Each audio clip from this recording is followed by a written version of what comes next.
I would say they saved the best to last, but I have to say the sessions earlier were amazing, so it wouldn't be fair to say that. I know, I would. What a pleasure it is to be here with two extraordinary entrepreneurs who are going to talk to you about the transformations their businesses are making. Pam Dillon and Leanne Kemp.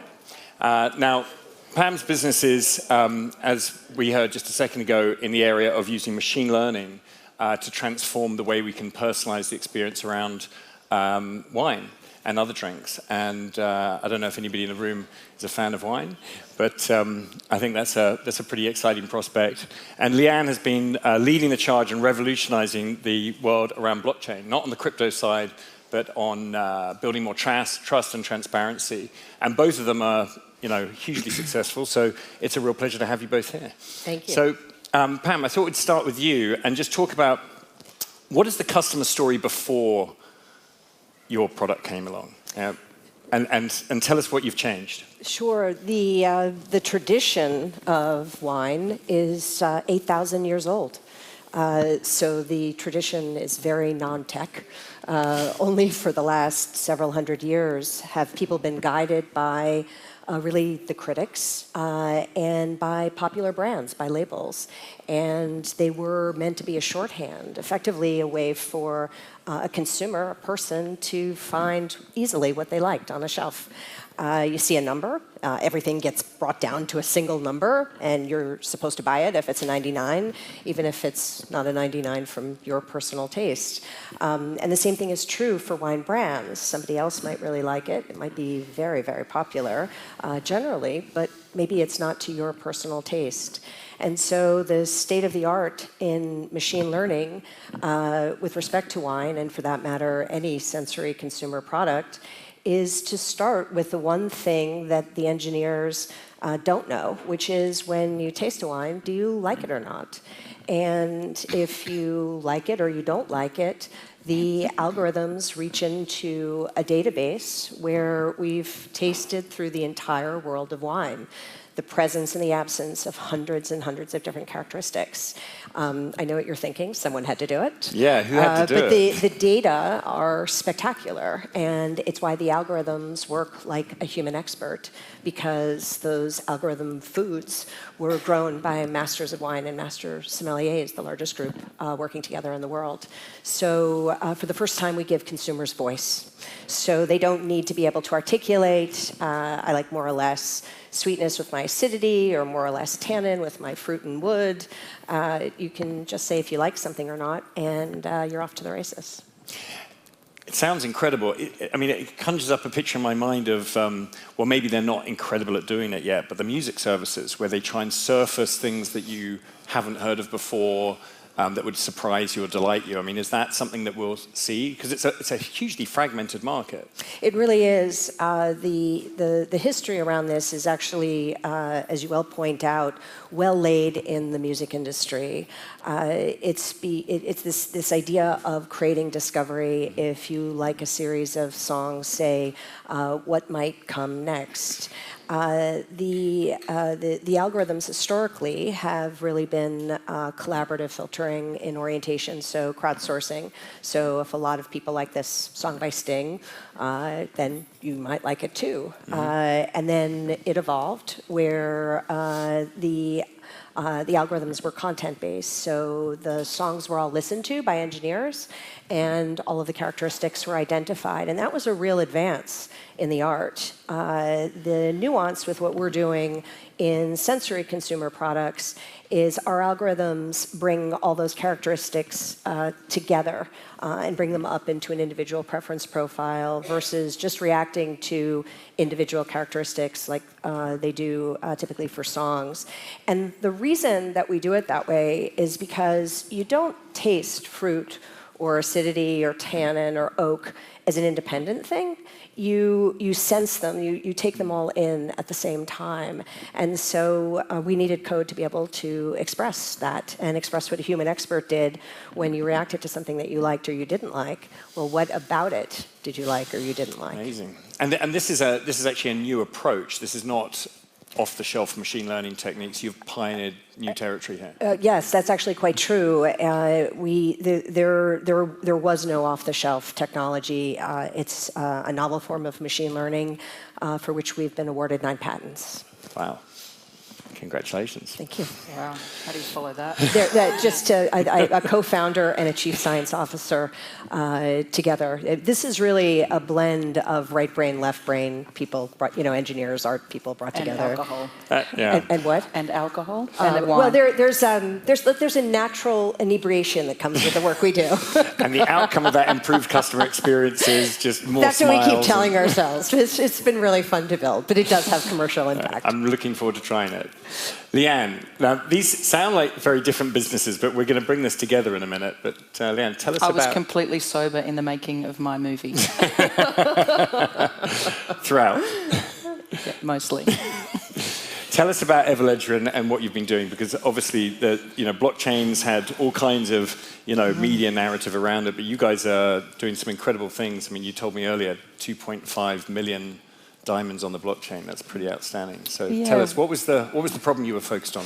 We began this journey in the heart of London in April 2015 and decided no more opaque supply chains in the world. And we began with the diamond industry and combined together blockchain and machine vision and a number of other scientific techniques to be able to take the physical, unclonable feature of a diamond, and then use that to trace it from its source of its origin right the way through to the retail network.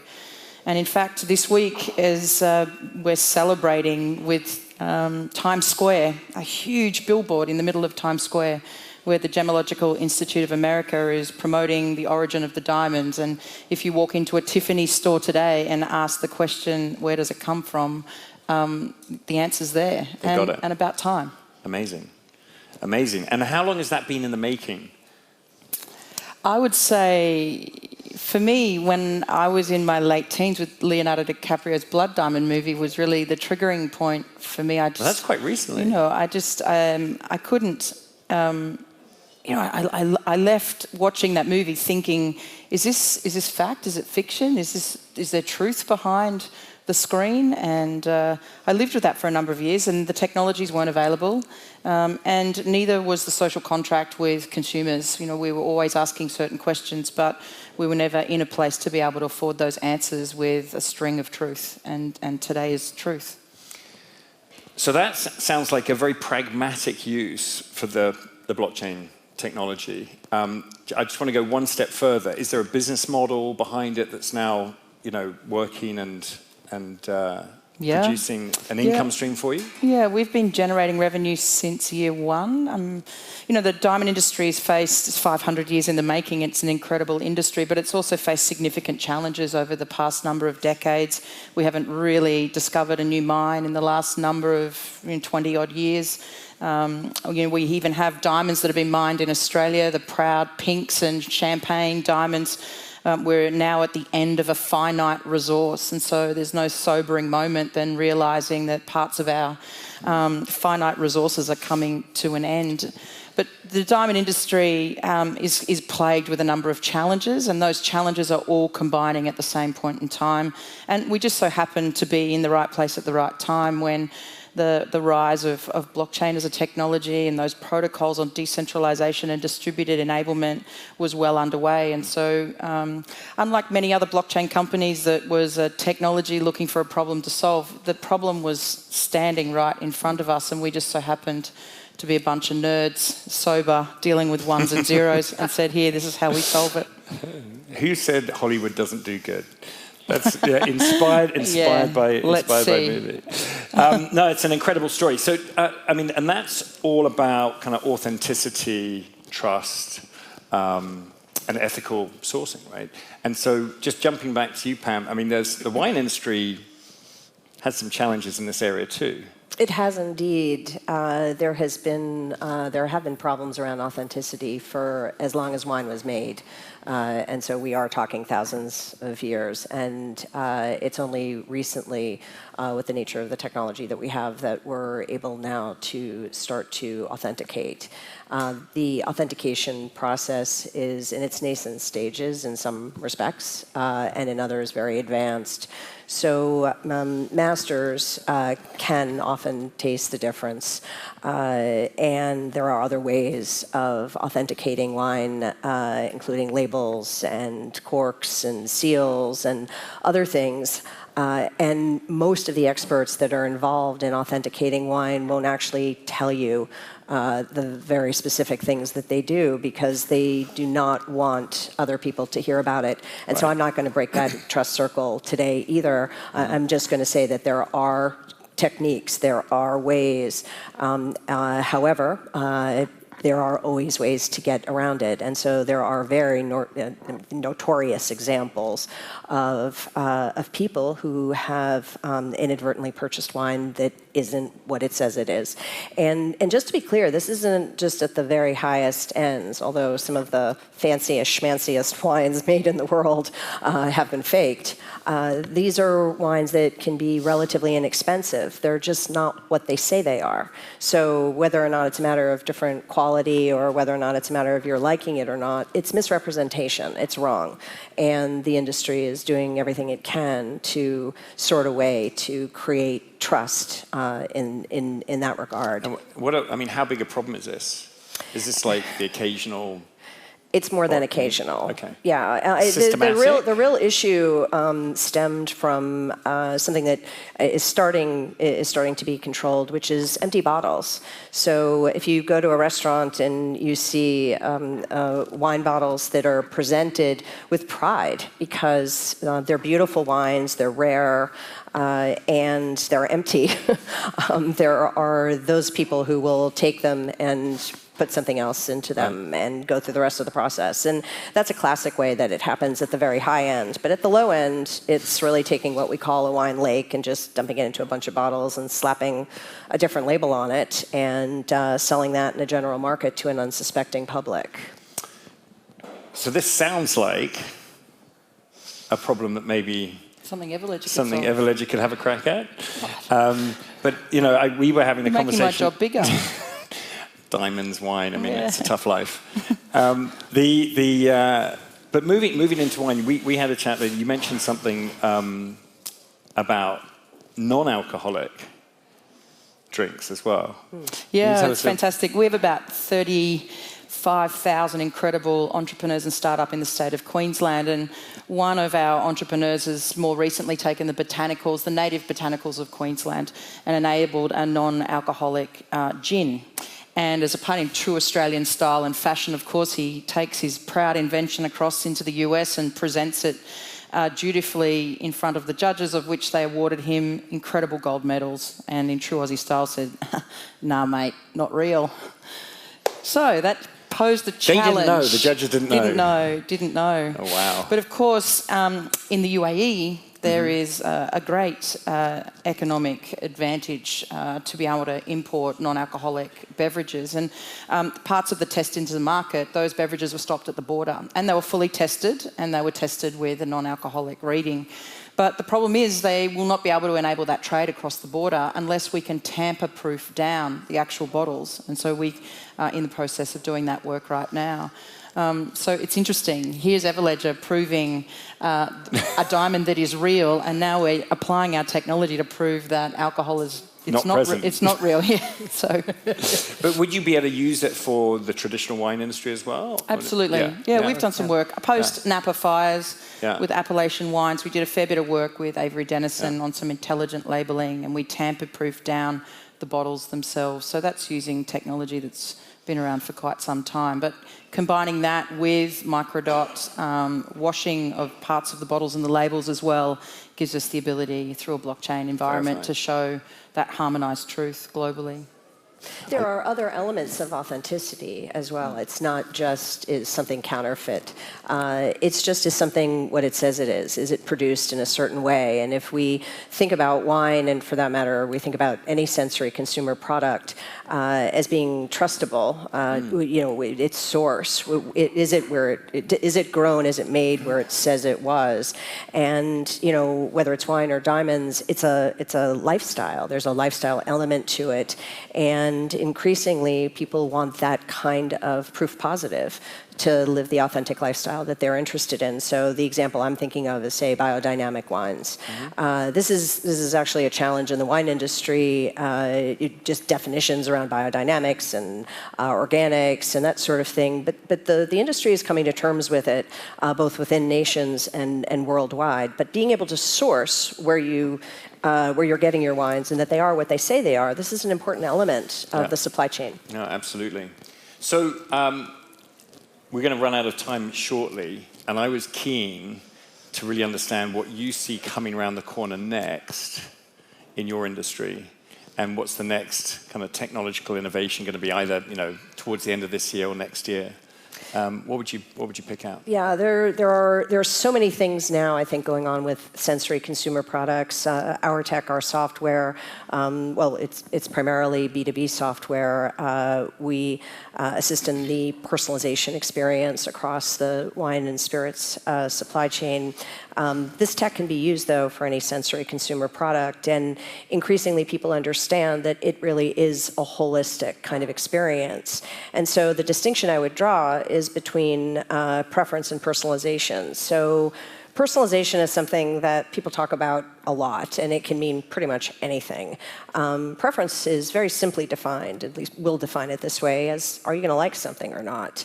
Personalization has to do with other things, such as context. So the world we imagine is the right wine in the right place at the right time. And so the example I love is coming from New York, where I'm originally from, and landing in LA, where the palm trees are blowing softly in the breeze, and thinking to myself, gee, I need something with a little more acidity. It's hot out here. And so wouldn't it make sense for the recommendations to reflect the weather patterns, not only where you are, but where you're coming from? And these are the kinds of things that are very straightforward to do once you've captured the nature of preference. Or to take, let's say I'm taking an important client out for dinner, to be able to take their preferences and mine and rationalize them together, or prioritize theirs because they're a client. These are the kinds of contextual situations that we can handle, and our software can already. So your software would actually, so if we were going out to dinner, you could pick a wine for me based on my preferences on your system. Correct. The little toggle that says that order matters. So that sounds like an amazing way to improve our experience, our enjoyment of wine.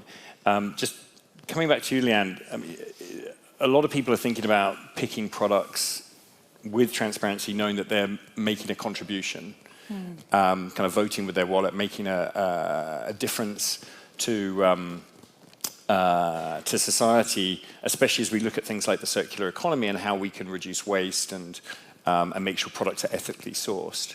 I know that's an area that you've been spending a lot of time on. What do you see coming around the corner when it comes to applying any of these technologies, but especially blockchain, to the circular economy? Yeah, I think we need a whole of systems rethink in a pretty epic way. The technologies that are afforded to us now are exponential in power in their own right, but combined together, I think we can solve incredible challenges in supply chains globally. But a value chain systems rethink needs to be put in place. And when I think about the big companies that exist in the world, when Everledger was born, you know, we have SAP and Ariba, we have networks that connect buyers and sellers, but there was no platform that was built to enable provenance and to ask the very simple question, where does it come from? And I guess Everledger has proven that now in the diamond industry and coloured gemstones and rubies and sapphires and art and all those things that I also like to eat, drink, wear, watch. You can see the motivation and the passion of Everledger. But the very simple question, though, as a consumer is now, when we think about the finite resources we have, oceans in our plastics in our oceans. We have these glass bottles sitting in front of us. Where does it go after it leaves me? And that question we have to be asking ourselves, but more so than ever, it's technologists, it's large corporations that need to step into that question in a deliberate sense. Which they're starting to do. Yeah, so they should. They're starting to do. I mean, BlackRock, we were, talking about that earlier. Lots of people now starting to change the policies, whether it's investment or product selection. It's obviously great to have plastic out of the room and glass in the room, but I think it's an interesting question. Where does it go afterwards? Yeah, where does it go? I think there's a number of things in science. We're being disrupted by science. Everyone talks about disruption in technology, but science itself is being disrupted. The way that we can now produce a plant-based meat, as a prime example, or non-alcoholic, botanical-based spirits is really quite an exciting journey for us. But this consciousness around how can we bring people and planet into the centralisation of design of the business model, design of the next iPhone, for disassembly. This thing is not designed to be disassembled. So I would love to see what's coming around the corner is less natural mining and more urban mining. We should be... What does that mean, urban mining? Urban mining is to disassemble this, yeah. To reuse and remake and repurpose what we already have in terms of our natural resources. We've seen countries stand into that, and no prouder this year will be Japan hosting the Tokyo Olympics, and they began collecting e-waste in the country a number of years ago, and every single medalist, gold, silver and bronze, will be presented with those medals that have been made out of urban mining. They have not extracted that from the earth.